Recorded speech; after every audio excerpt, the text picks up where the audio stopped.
Thank you for tuning in to the Afternoon Pint. This episode is sponsored by Camilla Najat of Exit Realty, Strategy Up Business Consultants, and ISS Atlantic Security Guard Services. Enjoy the show. Cheers! Cheers. And welcome to the Afternoon Pint. I'm Mike Tobin. I am Matt Conrad. Cheers. Joe D'Annunzio from Brokerlink. Hey, Joe. Nice to be with you guys. Nice to be with you. Yeah, we really appreciate you having you on the show here with us. We intended to have this pint in person, but unfortunately, you had an injury just before you were coming to visit Nova Scotia. So I'm really glad we could still make this happen, even though it's not our normal conventional method at a bar after hours, after work. So thank you. You guys owe me some wings, though. Next time you're down, absolutely. Okay. Yeah. So Joe, tell us a little bit about yourself and what you do today. So a little bit about myself. I'm married 35 years. She's the rock behind the family, my wife, Michelle. Two daughters. I was so very proud of them. Both just got married in the last couple of years. I just had my first grandson, which I'm over the moon with. His name is Joey. So kind of Congratulations. Yeah. got there. And so I've been in the industry 35 years. Today, I'm president of Brokerlink. I'm so grateful that I have the opportunity to be in this position. It's a wonderful gig. I don't look at it as hard. I just look at it as a joy, and just thrilled just to be in the industry, what it gives back. I'm very grateful for what I have. And running Brokerlink has been a challenge, but have been huge rewards. And so the people I get to deal with every day, you can't beat that, something different every day. And so I'm thrilled to be here. Now, Brokerlink's a pretty big organization. So for folks that don't know exactly, how many employees are in Brokerlink now? We're, depending on the month, because we do quite a bit of acquisitions, we're about 5,000 employees, coast to coast. Wow.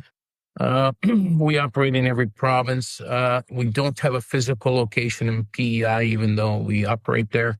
$5 billion we hit this year in BWP, which is a nice milestone for us. And so, yeah, it's cool. We're just went into British Columbia last year. That was pretty cool. First time there. And cool. Yeah. Before you became president of Brokerlink, I mean, it's fair to say to anybody listening that nobody just gets into insurance, right? They all kind of fall into it one way or another. So what did young Joe want to do when he was a kid? Be a professional soccer player. Oh, okay. I heard this. I heard that you had a scholarship. Yeah. So I did play soccer at UCLA for a year or two. But I wasn't good enough for pro. And so you get humbled real quick, right? You play your whole life. I was on the all-star teams and everything in my local hometown. And then you go to a Division I school to try to play there. And your eyes are open because everybody was their star in their hometown as well, right? And so, Where was your local hometown at? Niagara Falls. Oh, wow. So you're an Ontario guy through and through. I'm an Ontario guy through and through. And so when I figured out pretty quick I wasn't going to be a pro, you turn your sights, okay, let's take advantage of this and let's get a good education. And I got a business degree and I majored in economics. And and so that's young Joe. He always wanted to be a soccer player, but that never worked out, and went to university. And then I answered an ad. It intrigued me. I was looking for a job. I wanted to get out of the house, living with my parents. I'm in my early 20s, and it was a management trainee advertisement in the paper for Allstate Insurance, and I applied. I didn't even know what a management trainee in insurance did, but it sounded good. Got hired, and that's the start of my career. I had no idea, but It's funny. A lot of people in the insurance industry say that it's very much fallen in. If your parents didn't run a brokerage or something like that, right, you just fall into it. But it's certainly a good career to fall into. That's for sure. Absolutely. And I played competitive sports. Played football in high school, basketball. I played soccer, obviously, and I love the team aspect. I thought I was a pretty good leader. And so I wanted to get into some management position where I can lead people. And so first ad I answered was Allstate, and the rest is history. You've done a lot of different things kind of throughout your career, Yeah. and kind of early on. How long were you at Allstate for? 5 years. I was again management trainee, became a supervisor, got promoted to a manager, and I wanted to climb the corporate ladder like everybody else, but they told me I had to go and sell insurance, and if I was successful, Mm. then I can continue to climb the corporate ladder because, and so I became an agent. I'm a broker now, but I was an agent back then. And back then at the time, Allstate sold life insurance as well as Right. P&C, right? And so I got to tell you, if you can sell life insurance, you can sell pretty much anything. That was the tough gig. And so did that and did that successfully for 2 years. Then I got married, and I got married to an American. My wife is American, and we decided to start a family, but we thought we'd move our careers to the U.S., more opportunity. And I thought I'm up for it, different experience. And so I left Allstate and went over to the U.S. and spent 10 years there. How'd you meet your wife? Oh, funny story. Probably like a lot of people, I broke up with somebody else. And I decided to go on a trip with my buddies to Mexico. Oh, yeah. Okay. There you go. And my first day on the one, we were there for a week for vacation, just me and 3 other buddies. And I met her the first day, and we hung out by the pool. Cool. A week, got to know her and exchanged numbers, and had a long distance relationship for a while until we decided it was serious. Yeah. So where's your wife from? When I met her, she was living in San Diego. Oh, so really long distance. Yeah, I was in Toronto and she was in San Diego, 3,000 miles. And I remember her not wanting to leave sunny California. And I didn't want to leave Toronto because my career was doing well. And she ended up coming my way, I guess. Yeah. I won that one, but I hope she doesn't regret it. Well, but you said you spent some time down in the U.S. Yeah, after we got married, so we dated for a couple of years, and then after we got married, we decided to move. But New York State, which was close to Ontario, and then Pennsylvania, Pittsburgh, but we did not go back to California, which I'm sure she was a little bit disappointed in.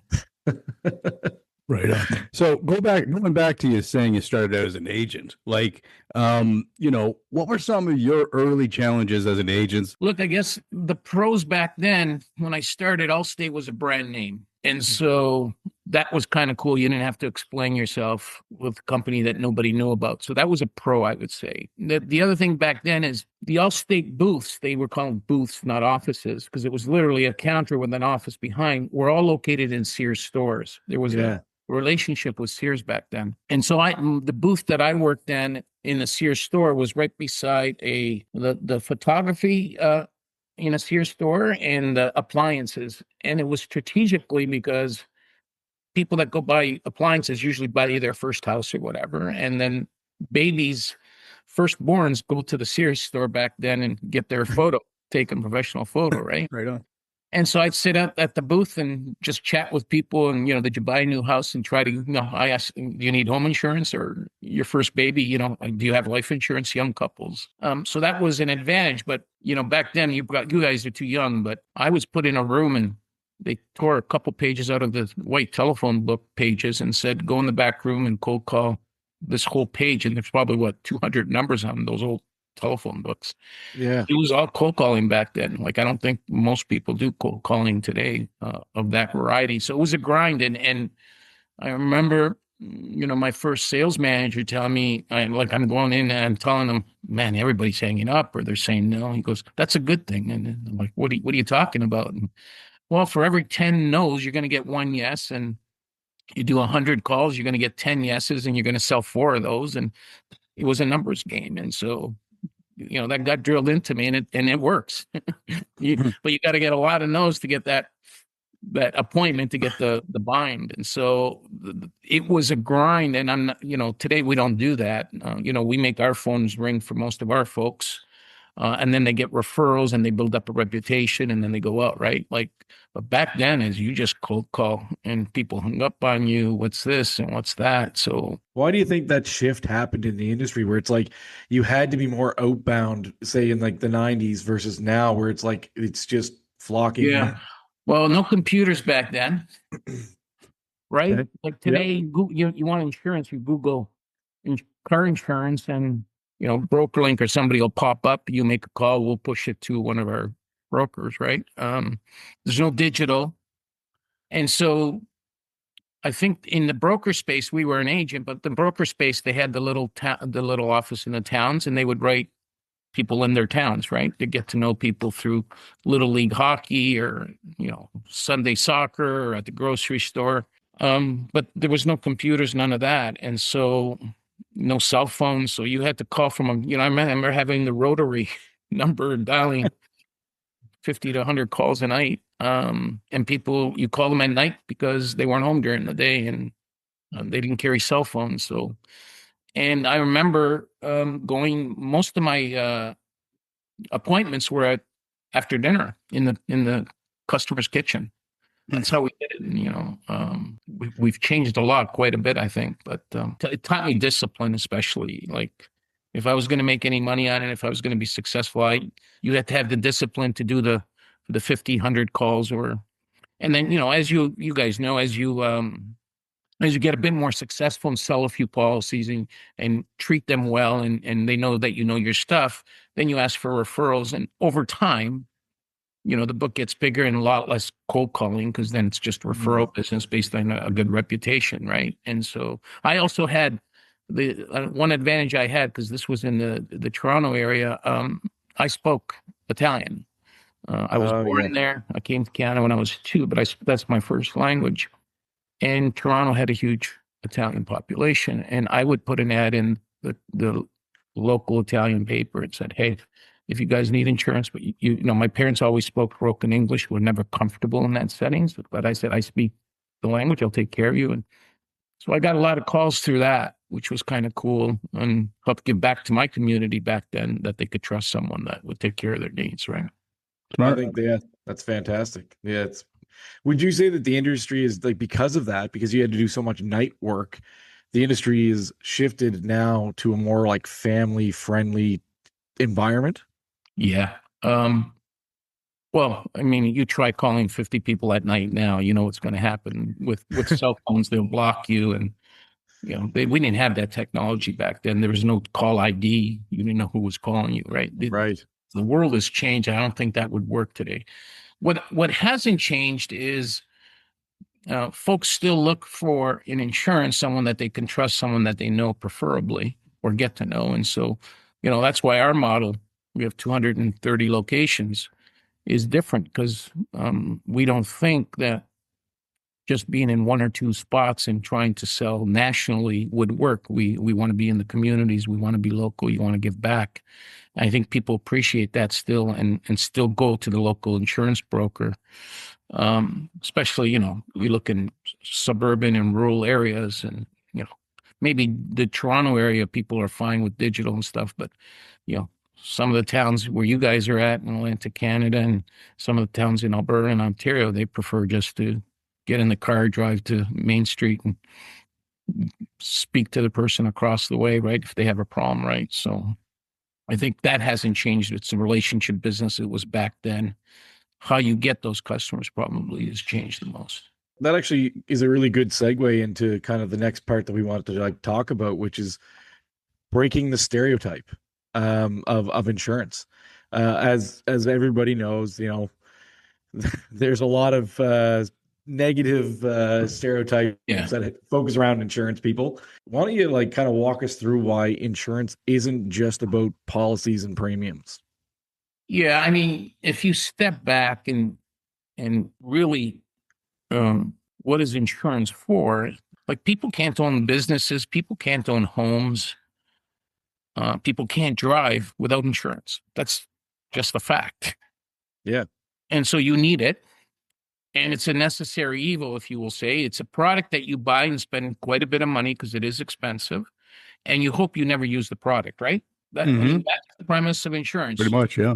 You're going to pay $1,000 or whatever it is to get protection, which is really peace of mind, and you hope you never use that product. Because if you do, that means you've had a car accident, you've had a fire, you had a burglary, you had a water loss, whatever. I mean, same with a business, right?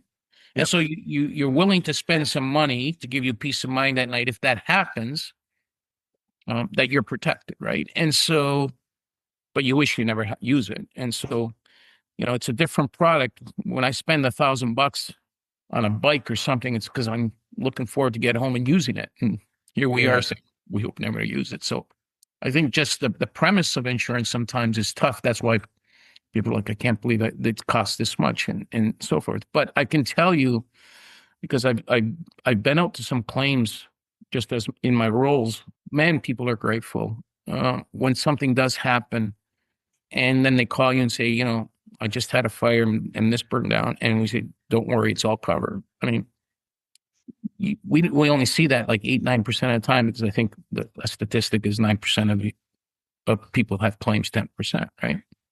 But to see someone's face, and I go back to, 1987 with Allstate, and I was selling life insurance 1988, and I got a note from a younger woman in her 40s. She lost her husband, tragic accident, and she just sent me a note saying she appreciated I had sold her a life insurance, and it was their first life insurance policy. And I remember selling it to them, and the husband was just pissed at me because I was taught, when you selling life insurance, make sure. Most guys back, when they're young, they're fearless. They think they'll never die. They were invincible. I think that too. So when I was young, right? And so, but it's the woman who had the kids who was like, no, we need it, dear. We need it, sweetie. She kind of pushed him into it. And he probably gave me a couple looks like, what the hell are you doing, man? And, but she sent me a note. Now it was tragic in that, he passed on early, but she says, if I didn't have this, I don't know what I would have done. And so thank you. It was a couple months later. I remember I kept that note. And I don't do life insurance anymore. I do P&C, as you guys know, but I've always, in the back of my mind, remembered that note. And, we're here to help people. I know it's just a slogan, but, if you look at our purpose at Brokerlink, we're here to help people. That's it. Sometimes that's forgotten through all the stuff you go through, price increases, missed the payment here and there. You guys know. I mean, it's tough for customers, but when you peel it all back and something happens, most people are just grateful that they had it. And yes, it's going to be tough to get back and rebuild and stuff, but at least they don't have to worry how, right? 100%. Yeah. In general, the wide variety of career options within the insurance industry.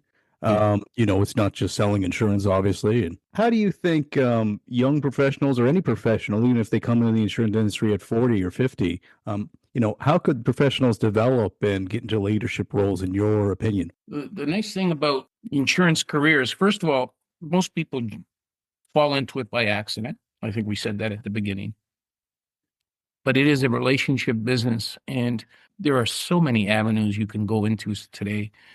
You don't even want, if you don't want to sell insurance, because the pure thought of selling insurance with that, which I think is pretty cool, but if that, for whatever reason, turns you off, we have digital, we have SEO experts, SEM experts, we have finance people, we have communications staff, we have a marketing team, we have HR professionals, we have legal, and we have leaders, managers. If you want to lead people, would it help to have insurance background? Absolutely. But if you're a strong leader, we can develop you courses and stuff that you can lead people.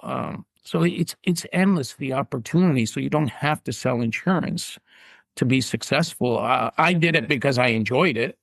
And I think it's made me a better leader, because I understand the journey of an account executive, what it takes to build a book, what it takes to sell a policy. Some people like that's not hard. It's hard to keep customers. That's really hard. And I went through that, so I think it makes me a better leader, understanding that. But you absolutely can be a good leader without going through that, as long as you learn the business, right? But it's endless, the opportunities. What advice do you Yeah. have for people that don't think insurance is an exciting career, or like? Well, that's they just don't know much about it. Like I didn't know much about it.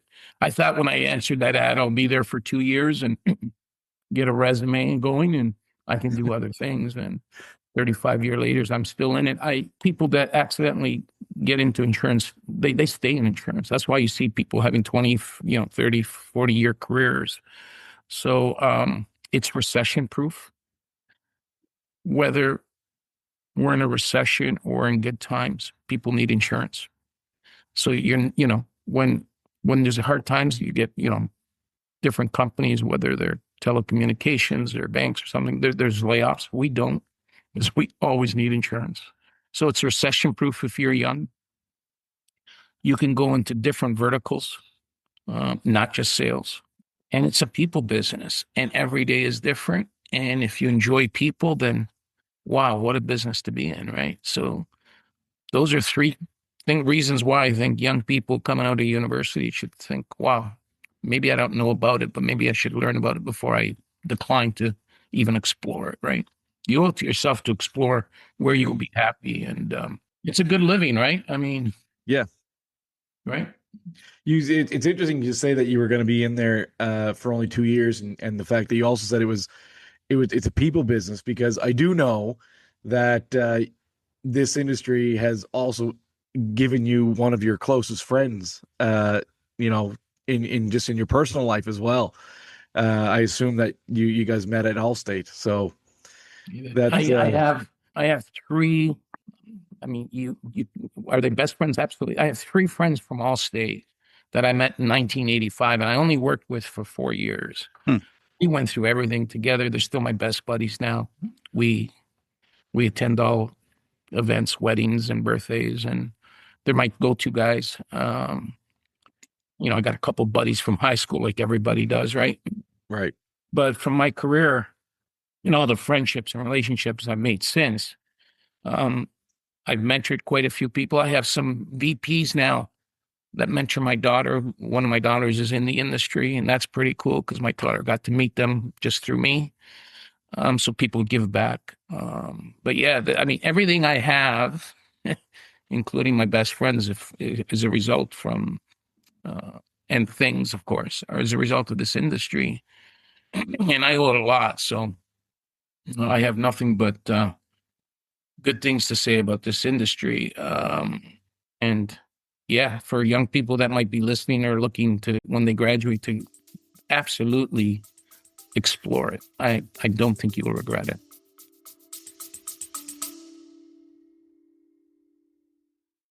This episode is brought to you by Camilla Najat with Exit Realty Metro.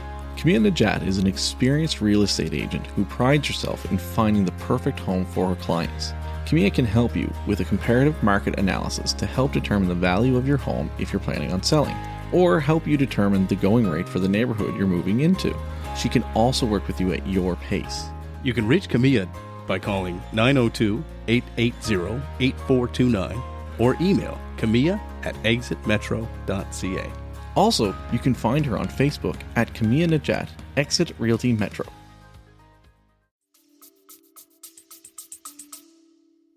Yeah, I know I've often kind of said that even if you come out of school with a degree or something, if you have an insurance license, you'll never be without work. Right. And if you have a work ethic, you'll never starve. Right.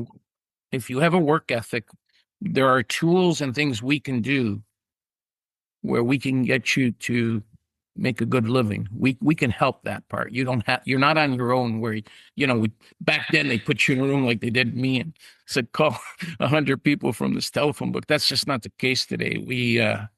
We spend a lot of money to make the phone ring for our folks. We give them every opportunity to succeed. It's just they have to just be willing to come to work and work hard and be disciplined, and you can have a real good living. You guys know that, but if people didn't know that, that's That's all you need, really.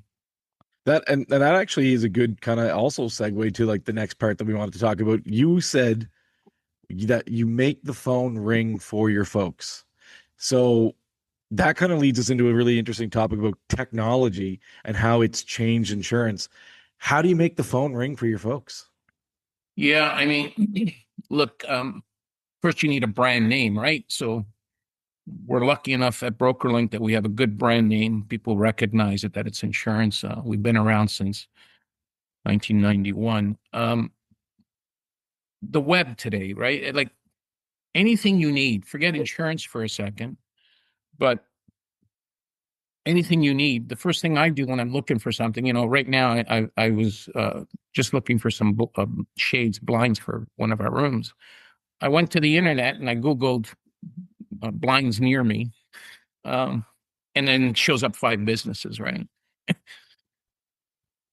For auto insurance, it's the same thing. People shop auto insurance, like auto insurance near me, right? And so our size and scale allows us to do so many things that others don't. And so we get 40,000 hits to our website every single month. Wow.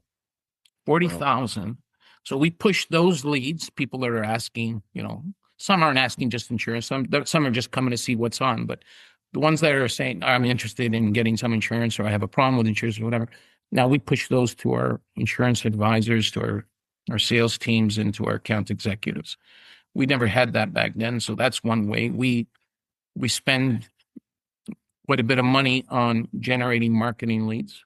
And then we use our data to make sure that our customers are protected. So if somebody has auto insurance, we talk to them about their home, of course, and we push that. So we push from different places, and we're lucky enough to be to have a parent company that helps us with their when they have customers that call because they're a manufacturer, and gives us some leads from there. So you put all that together, and we have more than leads than we.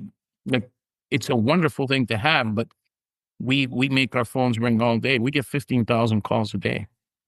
Not all sales, of course, is service. A lot of service in there, but that's what happens when you have a good reputation of getting good service. That people are trusting your brand, and that when they contact you, you follow through and you give them the right coverages and things like that. We have choice. So we have over 100 markets, which will fit anybody's needs with a company that fits their needs. So we have all the ingredients to do that. And that's why I say if somebody wants to get into business, and, when I was young, I wanted to make money. I'm going to be very honest with you. It wasn't anything noble. It was just, I want to make a lot of money. And that's why I went into sales, because someone convinced me if you work hard. And I remember sitting down with my sales manager on a piece of paper. He's like, how much do you want to make this year? That was my first sales kind of lesson. I go, what are you talking about? And he's like, how much do you want to make this year? Right. And so I threw out a number, and he said, okay, you work backwards. I'm sure you guys have done that routine. And you work backwards. Let's say it was 50K back then. Okay, the average premium is this. The average commission is this. That means you're going to sell 3 out of 10 calls, and you have to do 100 calls to get 10 calls. And he's like, okay, you got to do 82 calls a day or 120 calls a week, and you can make your 50K. And he says, I can guarantee you will if you stay disciplined. So just throw out a number and how much can you make, and work backwards and put the effort in. So that was kind of straightforward for me, right? Yeah. Getting into this new world of AI and automation and all that fun stuff, I'm sure you spend a lot of time just kind of navigating through this new evolution. Yeah. I mean, what are your thoughts and feelings on it, of how it's going to impact customers and employees? I think first and foremost, we're in an era where cybersecurity is for me, top of mind, whatever we do. There is a lot of there's a lot of bad actors out there that you have to make sure that your systems is protected, that all the customers' information is private. And so as we get into AI and use more technology, you've got to have a very strong first line of defense. I think all brokers no matter what size, small, big, medium, need to make sure that they're protecting their data and their customers' data. I think that's first and foremost in today's world. After that, it's, wow, the possibilities, right? Like, we've introduced AI in our operation, as you guys know.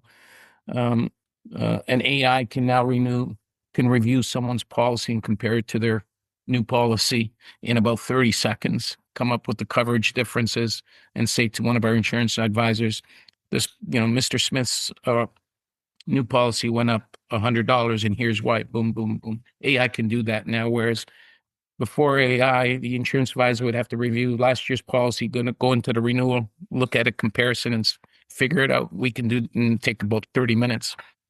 We have now a chat bot that can do that for the insurance advisor quickly, and also say they're missing this, and this coverage. So that is pretty cool.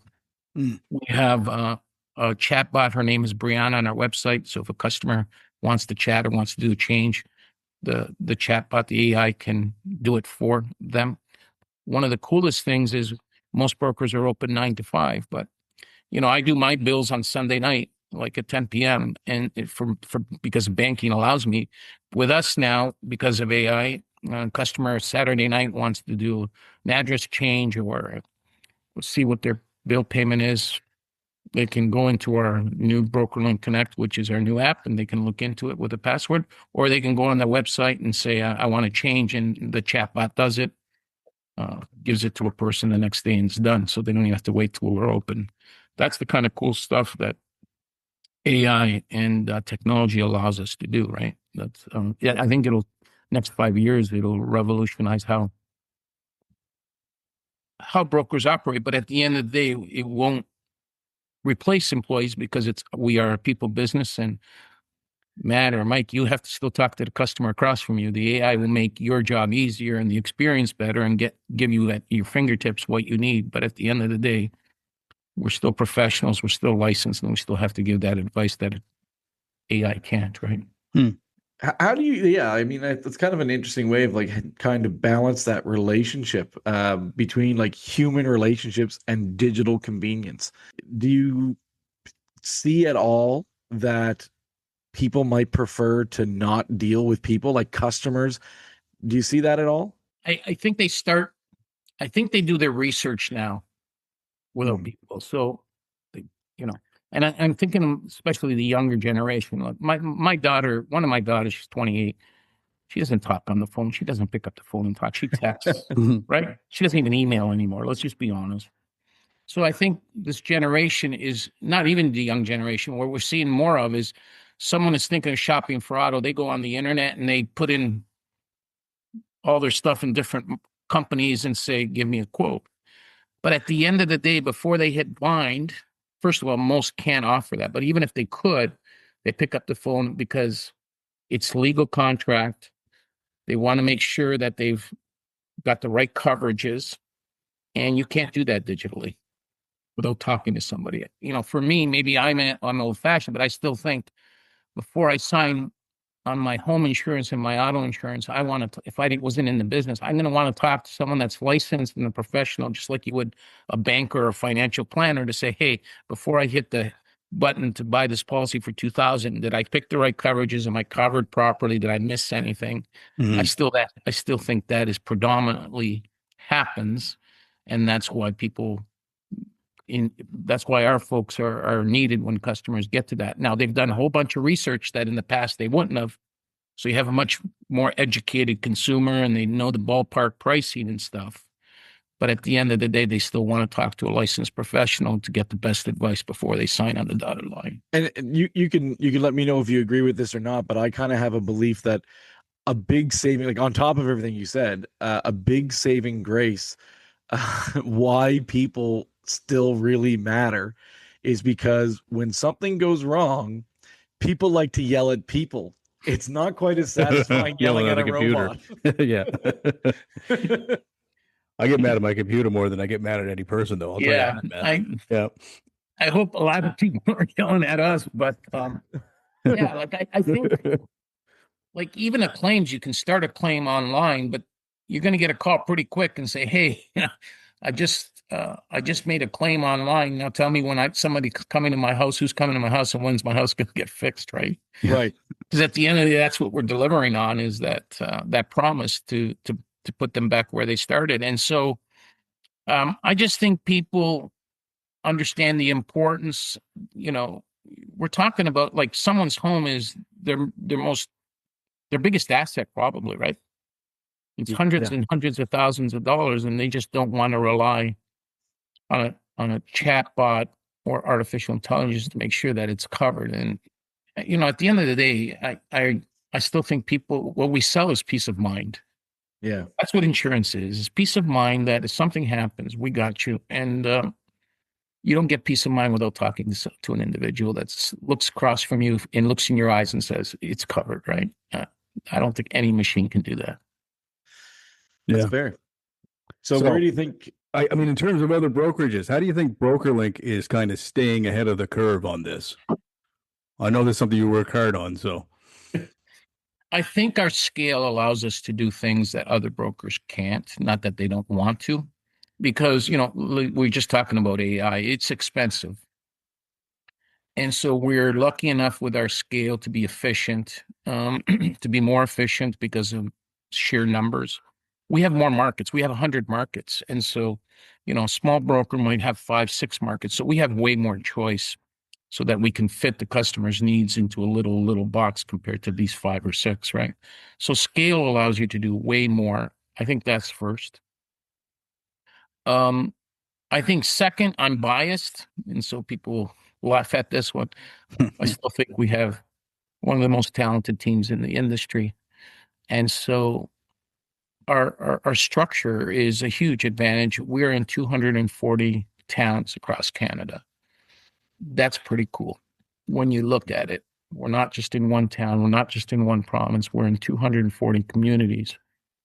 And our people live in those communities, so you'll see them at the supermarket. They're not going to hide from you. They know you. They play in their community, the kids and stuff, so you get to know them. And we give back to the community. I think over the last 10 years, we've given back over $5 million through United Way back into communities and things like that. So I think that's a pretty good value proposition that we have. I'm not saying it's better than other brokers, but it's unique to us because of our size and scale. And so that's pretty cool. Cool.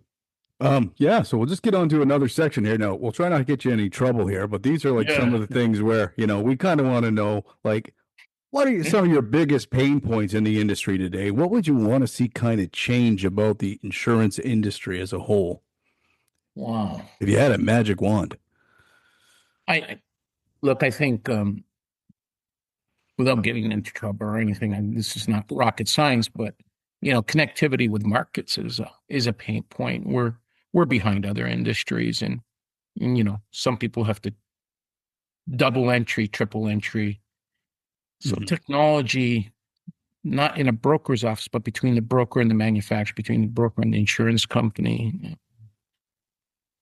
could absolutely be improved. Now, everybody has their own unique system, but like if we want to do a commercial quote, we have to go into 3 or 4 systems if we want to, and I think I don't know if that'll ever be solved, I'll be honest with you. Everybody's more proprietary, but there's not an industry solution right now. It could change with AI and things like that. So there are things in that make it tougher on brokers than other industries. Other than that, I just think it's a great community. I find hard to pick at. We're not perfect, and no industry is, but there's care for people. I've found. I've worked for 4 or 5 companies too before my IFC days, right? So it's not like I'm just looking at it a lens from the company I've worked for the last 25 years. But there's a care for people in this industry. Even though it's a big industry, it's a small industry. You get to know people. And there are values. You guys know we have values at Brokerlink, but the whole industry is a small community, and they take care of themselves. And even though it's hard competition, and you want to win and beat the guy across the street, but there's respect at the end of the day, and we get along. And so I just think it's so cool. I don't look at it as what issues do we have, more so than where we're at. Maybe the other thing I would say is the regulation. Yeah. Maybe because I'm a more free capitalist, but I think some provinces should open it up and let brokers and insurance companies compete more. I think companies and brokers can win on service and technology and experience and pricing, rather than having regulators tell us, this, and that, and regulating our products quite heavily in some provinces. So I think that could be better, but I understand it. They want it to be affordable, but I think an open market will make it affordable because people have to compete harder. Yeah, I mean, BC has probably the highest insurance rates in the country, and they have one insurer. That's the government. So, yeah. So, is there anything like outside of like opening it up? Is there any other like regulatory thing that you'd like to change in the industry, like where it's kind of like, I wish they didn't really like bring that in, or or go back to something before? Or, yeah. I'll keep that to myself for now. I don't want to get on the wrong side of some folks that I might end up talking to in a couple of weeks about. I do have a few things in my mind that I would like to see changed. I'm going to be honest with you. I think as an advisor, if someone hires a broker to take care of their insurance needs, the broker, in conjunction with the customer, should be able to make changes. And especially if the customer agrees that let the broker speak on my behalf. Right now, the regulations hide your hands on, you can't send, if you think a customer has to have a water change, for example, you have to talk to the customer, where, I think it should be a bit more open, where the customer gives you the right to say, hey, if there's a change, I trust you to give me the coverage, and it's not negative optioning and stuff like that. It's hard to call a million customers and tell them, oh, this is a little change, and will you give me permission to add it? I think that has to flow more naturally, especially for bigger brokers who have big clients and maybe can't get to every single one, but are still acting in the best interest of their clients, right? How do you feel that DCP, direct compensation, has changed the industry? I'm not going to comment on that. Okay. I think if I comment, I'm damned if I do and damned if I don't. That's fair. That's fair. It's a debatable topic in the insurance world. Yeah. Well, you look at in Ontario, we're going to get reform in 2026, and in Alberta, the reform's coming in 2027, and that's going to take thousands and thousands of hours for both insurance companies and brokers to explain to their clients, and there's got to be an easier way.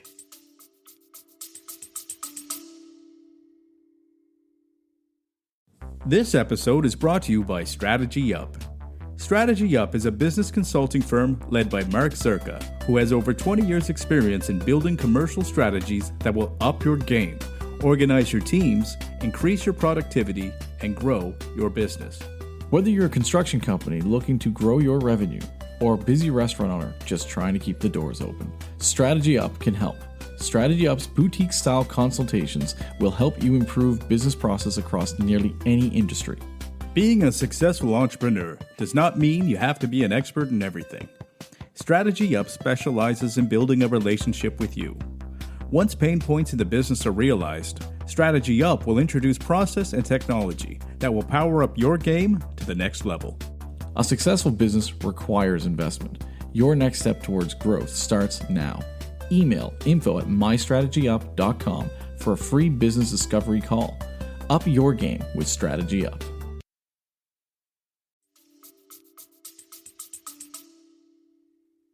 Right. So another question now, customer education. I mean, your client education. How do you feel that is today? And do you feel like it could be something better, and there's something better we all could be doing in terms of making sure our clients understand their product? I think absolutely that is a gap. I'm not sure anybody does it really, really well. I think it's a balance because, we can we have the automation to send out a newsletter once a week, once a month, once a quarter, once a year. Yeah. But you also have to respect the customer. Where is that junk mail to them? And they're, like, I'm in the industry, and when my renewal comes and it's this thick, you guys, I throw it in. I look at the price, how much it went up. Yeah. I look at what my monthly payment is, and then I throw the entire. I rip up the pink slips from the one page, and then I throw the entire document into my desk, and I don't look at it again. Mm-hmm. Now, I'm in the industry, so I know what's covered, what's not. But 90% of the people aren't in the industry. They get this big, huge contract. Nobody reads them. It's scary when somebody does and they call you page by page and they want to talk. You're surprised, right? You're surprised when that happens. You're scared. You don't know what to do. Yeah, you're like, oh gosh. So you're reading it with them. Yeah. The good thing is they trust their broker. Right. Do that for them. And good brokers, the people trust them, they should, and that's great, and that's why you keep customers, right? Right. So what is that balance where we want to educate our consumers, but still not give them junk mail, or they say, you know what, you're my professional advisor, you let me know, and then that's it, right? Now, Right. I think where some companies do better than others is mitigation. Like, some companies now warn you there's going to be a storm coming, or you better do this so there's not a sewer backup. Here are some interesting tips. Get your home ready for the winter. Mm-hmm. Do this to prevent water loss. Do this to prevent, those things I think can do better, but we've got to find a way to get to that customer so that they look at it on their time and their way. So it's no longer remember the bulk mails where you send a pamphlet or something? Nope, that's garbage. That's going to go right into the recycling bin. Nobody's going to look at it. But can I push something digitally to all my customers and say, hey, in Atlantic Canada, we are looking like in a week that we're going to get a huge remnants from the hurricane or some flooding. Do this, and this, like an alert. I think that would be cool. I would at least read it and say, okay, am I in the path or not? And do I need to do anything, right? So those are things that I think the brokers and the companies that do that better and reach the customer the way they want to be reached, I think they'll separate themselves from those that don't. And for us, it's to, we've collected everybody's texts and emails. And for us now is to say, okay, hey, what's the right amount of balance that we'll send you, and when do you want to be notified? And so, forest fires, right? Like, they didn't exist to the extent they do today, Right. 30, 40 years ago, with climate change and everything else. And so we can be an alert. I mean, we can say, hey, might not come to you, but right now it's how many kilometers away from you. Here's some of the things you can do proactively to put yourself in the best place possible, right? So there are different things we can do. We've got to find the right balance and say, okay, how do we reach that customer? Right on. Now, Joel, we want to respect your time in the hour. So, Matt, if you're cool with it, I think it's a good time to move along to our 10 questions round. I just have one last question for Joe Sure. before we do that. Yeah, sure. Is just because I kind of want to leave like the big chat on there. So 25-year-old starts working in the insurance industry today. Right. And they look up to Joe and they're like, holy smokes, how do I get to be the president of a company someday? That's the way I want to work up. Outside of the classic, just work hard. What's the advice that you'd give them of like, how does someone go from starting to Joe? Yeah, I mean, I never thought I'd be president of a company. Come on. There's so much involved, including luck and being at the right. Yes, hard work for sure, but I'm going to tell you guys a funny story. And then I'll tell you what I think they should do. I failed kindergarten. Okay. And I got to be president of one of the biggest brokers in Canada. That's pretty cool. So when I mentor kids now, I start with that. I came from Italy when I was 2.5 years old. And my parents didn't know many people, so they surrounded themselves with other Italians. So until I went to kindergarten, I didn't speak English because nobody could teach me. And so we were in an area where there's a lot of Italian population in Niagara Falls, where I went to school. And so in kindergarten, there's probably 8 of us that were of Italian descent in similar shoes as I am, and then other kids. And the 8 of us got whatchamacallit. Back then they failed you, but they left you back for a year. So the rest of the class went to grade 1, and we had to repeat kindergarten. I wasn't dumb. I just didn't know the language, and it took a little longer. So, but I start with that story. I'm president of a pretty cool company right now, and I failed kindergarten. So I think the lesson there for me is anybody can do it. Now, you need a lot of luck. You need a lot of mentoring. You need to do a lot of things. The tips I would give someone young, 25, is put your head down, take risk, learn the business, whatever it is, insurance, automotive, whatever you're going into, learn it really well. And take risks in your career. Take an assignment here, get transferred here, look at trying to get all the experiences you can that makes you understand the world that you're working in much better. And then with some luck and some success, who knows? Anybody can get to where I got. That's how I would explain that. It's a great answer. Great answer. All right. Now we're going to get to some questions. Some of these are smart. Some of these are silly. Okay. So they're just fun curveball. I'm going to do really questions. good on silly. I don't know about the smart one. All right. Okay. So Matt, I'll kick it off, bud. Okay. Okay. Joe, the first job you ever had? Laundry for a motel, doing laundry for a motel. Right on. Okay. Was that in Ontario? Niagara Falls, big hotels, big visitor, tourists. Oh, yeah. 13 years old doing laundry for 28-room motel. My mom was the chambermaid. I was the laundry person. Oh, that's cool. Right on. Jeez. All right. Question number 2. So what is a risk that you took that really paid off? I left a real good job to start a brokerage from scratch with 3 others and no money. Okay. No money. Okay. The no money part's the scary part there. My gosh. Yeah. Starting this broker from total scratch. Yeah. Wow. You have to raise money, everything like that. Right. Yeah. Your opinion, what's the most underrated Canadian city and why? Underrated city. Oh, wow. Could be anywhere in Canada, just surpass your expectations. You know what? I'm going to go back to, I'm going to do a province because it's as big as a city. Prince Edward Island. Okay. We went there with my family. I spent a week there. It was so peaceful, so relaxing. We thought we were back in the 70s. Yeah. Yeah.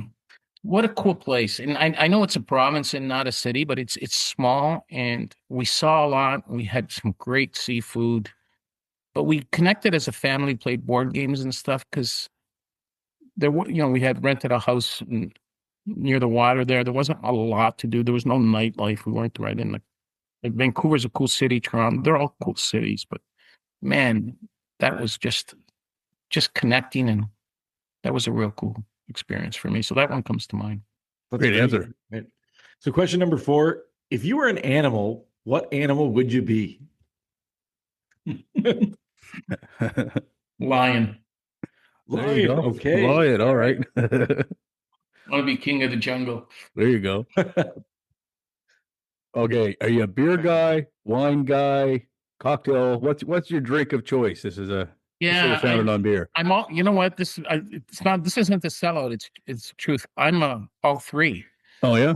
With my buddies on a hot afternoon, pound a couple beers, no problem. Go to a nice dinner, restaurant, couple couples, nice glass of wine.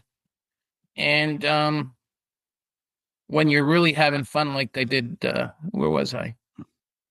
We were at a wedding, and a couple of my best friends were there. We pounded some shots and cocktails, and Good stuff. Good so stuff. I think it's because I'm not a big drinker. I'm a social drinker, and so depends on the audience and what I'm doing and where I'm at. So I Right. don't discriminate. That's great. Question number 6. What is a movie or book that you really enjoyed this year? This year, if I go back a few years, Yeah, sure. There's I liked I like movies that are based on a real life, but they add some drama to it. And so I watched it a couple years ago. It's an older movie. Have you guys ever watched Invincible with Mark Wahlberg? Yep. I don't think I have. Based on just a normal Joe guy, went on as a walk up at a Philadelphia Eagles camp. No college, no university ball, nothing, just high school, and made the team. And Disney did a movie on the story, and it's just one where someone worked their ass off and through all kinds of doubters and stuff, and still got to play in the NFL for a couple years. Just a feel good. I'm now Great getting all movie. mushy, but it's just a feel good movie. Right It on. was a great movie. It hurt my soul as a Patriots fan to see another Patriots fan play a character who played for the Eagles. But other than that, great. Yeah. Mike, All number right. 7, over to you. Yeah, something you're surprisingly bad at. Something you just suck at doing. It could be any facet of life. Yeah. Reading my wife. I get into so much trouble because I'm like, I shouldn't have said that, right? I don't think that's necessarily specific to you, but sure. You ask me what I suck at. Sometimes I read totally wrong, and yeah, okay, missed on that one. I'm going to get in trouble for saying this. My 2 girls, when we were growing up, they would text me, "Dad, Mom got her hair done. Just remark at dinner that it's new hair." So they always had my back, which is kind of cool. But that stuff just flies right over my head. I just wouldn't think of stuff like that, right? All right. So question number 8, and this is really important. So you've been in risk management pretty much, that career most of your life. How much would you wager that the Blue Jays are going to win the World Series? You want a percentage instead of a dollar amount? Sure. However you want to answer. I think they're going. I would wager high percentage that they're going to go to the World Series. They just crushed the Yankees, and Yeah. it was wonderful watching last night. I think they have a huge leg up on whether it's Seattle, or Detroit. I think they'll crush them. I am worried about the Dodgers guys. Okay, that team is just based on money. Like their payrolls, I don't know how many hundreds of millions more than everybody else, because baseball is one of the few sports without a cap left, right? And so that one worries me. But you know what? So what? I give them a 50% chance of winning against the Dodgers. If it's any of the other teams, like if the Dodgers get upset, I like their chances. I think they got some mojo going. I think they're like a team of destiny. Nobody expected them. So I'm hoping, guys. Good answer. We're all hoping. Yeah. What are your favorite meals? This could be from any part of life. Oh yeah, a meal, like Yeah. favorite meal. I'm a big pasta guy. Oh yeah. My waist says to me you can't eat it a lot, but man, good pasta, yeah. Something in particular, like a plate. No, my wife actually makes homemade pasta with the machine now. She learned that from her mom, which is cool. That is just, it melts in your mouth when it's fresh. Yeah, 100%, way better. Gnocchi, how's that for a Ooh. Oh yeah. My kid loves that now. Yeah. So question number 10 before we get to the last call here. So why, kind of quickly sum it up, why do you feel that people should consider working in insurance? No regrets. No regrets. Okay. If I were just to sum it up, you will have no regrets. Awesome. I like Very that. cool. All right, this is what we call this the last call. It's a question we ask every one of our guests. I don't know how many episodes we're in now. 125, Matt, roundabout. Yeah, something like that. Yeah. Okay.